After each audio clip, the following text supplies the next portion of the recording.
Hola, soy José Luis Ramírez. Acabo de concluir la carrera de Derecho con acentuación en Economía en la Universidad Ciudadana. Este video forma parte de mi servicio social. Los videos que yo he de realizar son de Derecho Penal. He decidido tomar esta rama del derecho debido a que trabajo en seguridad pública y tengo mayor experiencia en esta área del derecho. También tomé la decisión de hacer un video informativo sobre los delitos electorales debido a que estamos próximos a las elecciones para gobernador, presidentes municipales y diputados. Es muy importante saber cuándo se lleva a cabo un delito electoral, debido a que cualquier ciudadano puede cometerlo, sobre todo por desconocimiento de la ley. Les voy a mencionar algunos delitos electorales que son los más comunes. Vamos a revisar la definición de delito electoral y vamos a revisar la ley general en materia de delitos electorales. ¿Quiénes pueden cometer un delito electoral? Los servidores públicos, que son todos los empleados de gobierno, funcionarios electorales, es decir, los funcionarios de casilla, los funcionarios partidistas, estos son todas las personas que están afiliados a los partidos políticos, los candidatos, es decir, las personas que están contendiendo para un cargo público, los fedatarios. Un fedatario público pues no es otro que un notario público. Y ministros de culto. Los ministros de culto pues pueden ser sacerdotes, por ejemplo, de la religión católica, o puede ser un pastor de la religión cristiana. ¿Qué es un delito electoral? Un delito electoral es todo acto u omisión que obstaculice el correcto desarrollo de las elecciones y atente contra el voto libre y secreto de la ciudadanía. Lo que analizaremos tiene su fundamento jurídico, como lo he mencionado, en la Ley General en materia de delitos electorales, y para ser precisos, de los artículos 7 al 20 bis. Citando nuevamente, en el artículo 7 de la ley en comento, se menciona que los delitos que les voy a comentar en unos momentos más tienen una multa de 50 a 100 días y la pena es de 6 meses a 3 años de prisión. Estos delitos que les voy a mencionar son 12 y son los delitos más comunes, son los delitos que más se presentan durante el proceso electoral o durante los comicios.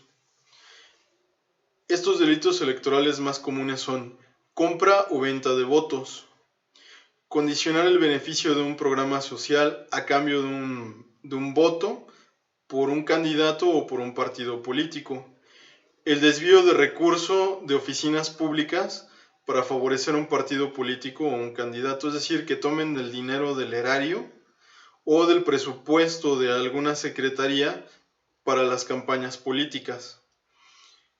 Obstaculizar el desarrollo de la elección. Presionar a los electores dentro o fuera de las casillas para que voten por un partido político o por un candidato. Organizar el traslado de electores a las casillas a cambio del voto por algún partido político o candidato. Aquí quiero hacer un paréntesis. Este punto se refiere a cuando llega, por ejemplo, un camión lleno de votantes y todos ellos llegan a votar por un candidato o un partido político en específico. No se debe confundir que, por ejemplo, unos vecinos hayan decidido irse juntos y compartir el mismo carro para llegar a las votaciones. Ese no es un delito. El primer caso que menciono sí lo es.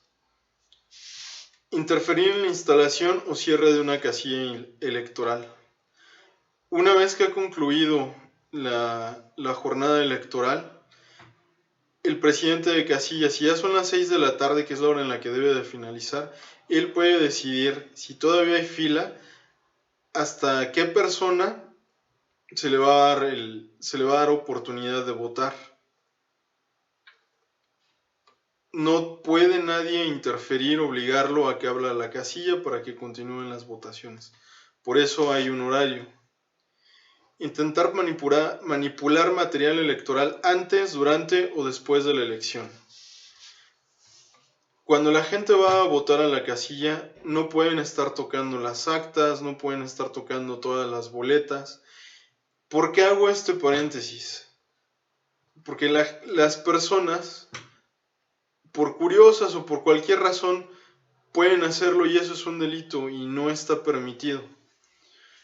También se han dado casos en los que las personas pueden llegar a encontrar paquetes electorales y por cuestiones de civismo, pues toman el paquete electoral y van y lo entregan.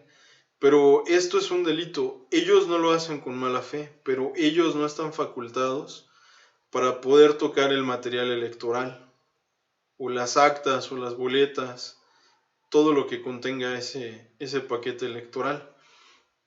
La manera correcta mediante la cual deben de actuar es que deben de llamar a la policía para que la policía ponga ese paquete electoral a disposición del Ministerio Público. Orientar o sugerir dentro de las empresas el sentido del voto mediante acciones, discursos o incentivos. En tu empresa no te pueden presionar para que votes por un candidato o partido político específico. O decirte que si votas por tal candidato te van a dar más vales de despensa o te van a subir el salario. Utilizar el culto religioso para pedir un voto o para entorpecer las elecciones. Esto está prohibido. Los ministros de fe no pueden hacer esto debido a que el Estado es laico.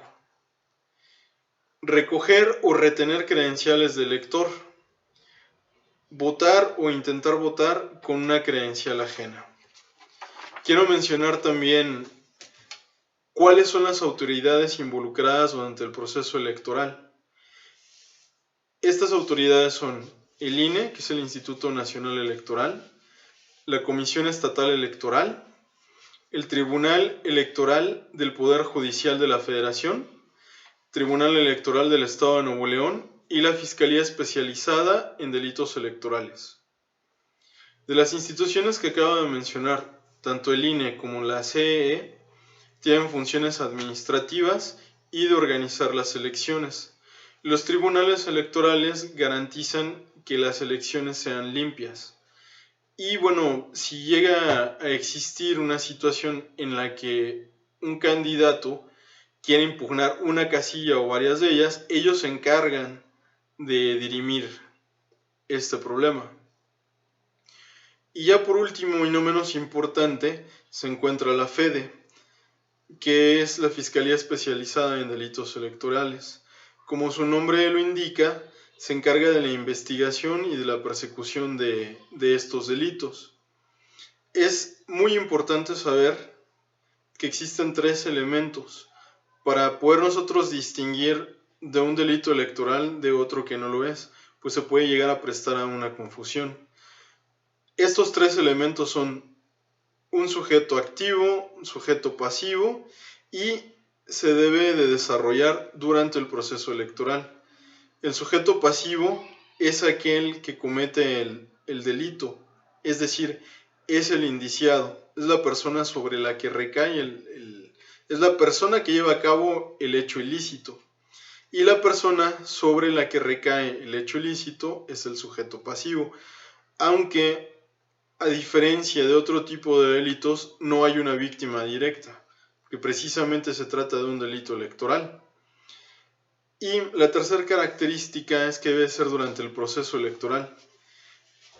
El proceso electoral no se refiere nada más a la jornada electoral, al día en el que se llevan a cabo los comicios.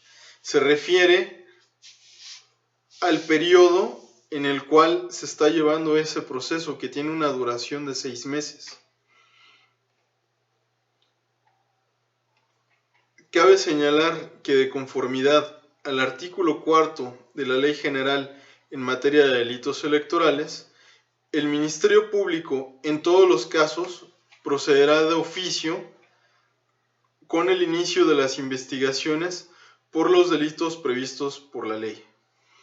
Quiere decir que no es necesario que acudas a la FEDE para denunciar un delito electoral, sino que puedes acudir a cualquier CODE, que es el Centro de Orientación y Denuncia, para que un ministerio público te tome tu denuncia. No tienes que acudir precisamente a la FEDE.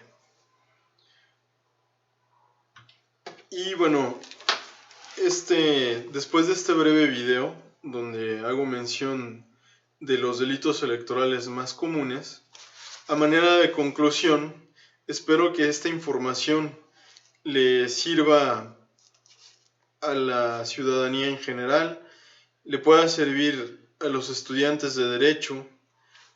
Y puedo decir que este video, una de las razones que me motivó a realizarlo, es debido a que considero que no se le da la difusión adecuada por parte del gobierno. La información que tenemos es de dominio público. Sin embargo, muchas personas desconocen la ley y esto propicia que cometan un delito. Recuerda que el desconocimiento de la ley no te exime de ella. Muchas gracias.